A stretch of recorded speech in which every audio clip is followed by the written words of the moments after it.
Hi అండి, welcome back to Lucky Blogs and kitchen. ఇవాళ మెత్తల్లో ఇగురు చేశానండి.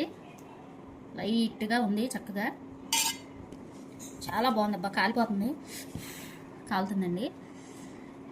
ఎలా ఉందో టేస్ట్ చేద్దాం.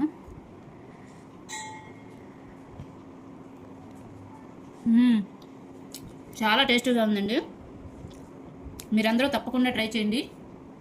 ఈ కూర ఎలా చేయాలి, ఏం కావాలి చేసేద్దాం, వచ్చేయండి చూద్దాం.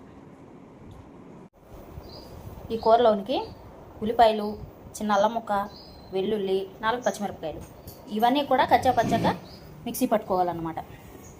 దీనిలోనికి ఇదిగో ఈ 3 టమాటా ముక్కలు కట్ చేసి పెట్టుకుందాం. స్టవ్ వెలిగించుకొని దాకా పెట్టుకున్నానండి.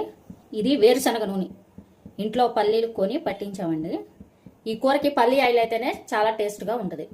ఇది వేడెక్కిన తర్వాత చూపిస్తా. ఆయిల్ వేడెక్కింది.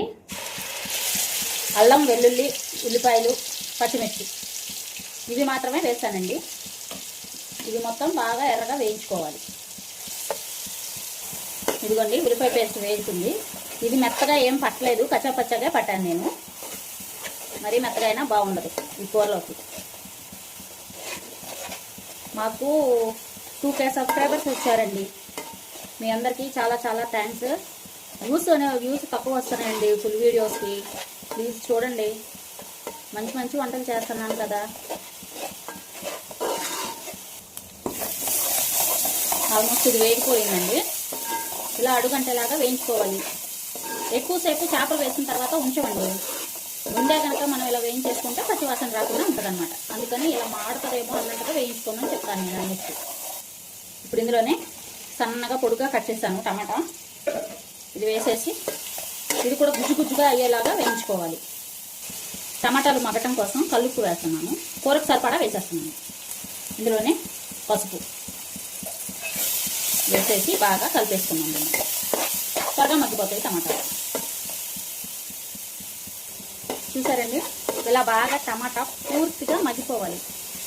ఇలా విడిపోవాలి దాని మీద ఉన్న తొక్క. అప్పుడే టమాటా మగ్గినట్టు. టమాటా మగ్గిపోయింది కదా, కూరకు సరిపడా కారం. ఇది కూడా బాగా కలిసేలాగా, కారం కూడా వేగేలాగా హైలో పెట్టేసి వేయించుకుంటున్నానండి. ఇదిగో నురుగు వచ్చేసింది చూసారా, కారం కూడా వేగిపోయింది. ఇప్పుడు ఇందులో బాగా కడిగి పెట్టుకున్న మెత్తల్లో వేసేసుకున్నాం. ఇది ఆల్రెడీ షార్ట్ వీడియో ఒకటి పోస్ట్ చేశానండి. అది మా అమ్మమ్మల కాలంలో అలా చేసేవాళ్ళు.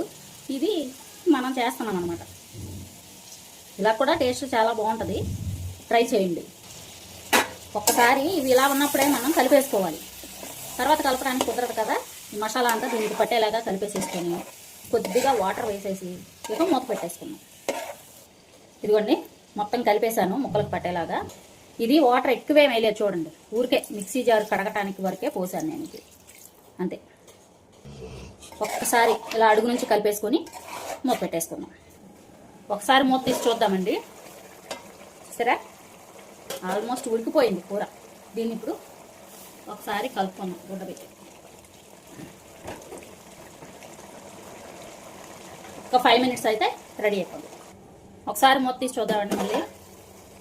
ఓకే, కూర రెడీ అయిపోయింది. ఇప్పుడు ఇందులోనే కొత్తిమీర, కరివేపాకు కూడా వేసుకుందాం. చాలా సింపుల్గా చేసుకునే వంటలండి ఇవి. ఎక్కువ మసాలాలు అలా వేసుకోవద్దు. చక్కగా నీట్గా ఇలా సింపుల్గా చేసుకుంటే టేస్ట్ కూడా చాలా బాగుంటుంది. ఇదిగో అంతేనండి, కూర రెడీ అయిపోయింది. ఫైనల్గా కొత్తిమీర, కరివేపాకు కూడా వేసుకున్నా కదా. లక్కీ బ్లాగ్స్ అండ్ కిచెన్ అనే మా ఛానల్ని లైక్ చేయండి, షేర్ చేయండి, సబ్స్క్రైబ్ చేయండి. ఓకేనా? Thank you.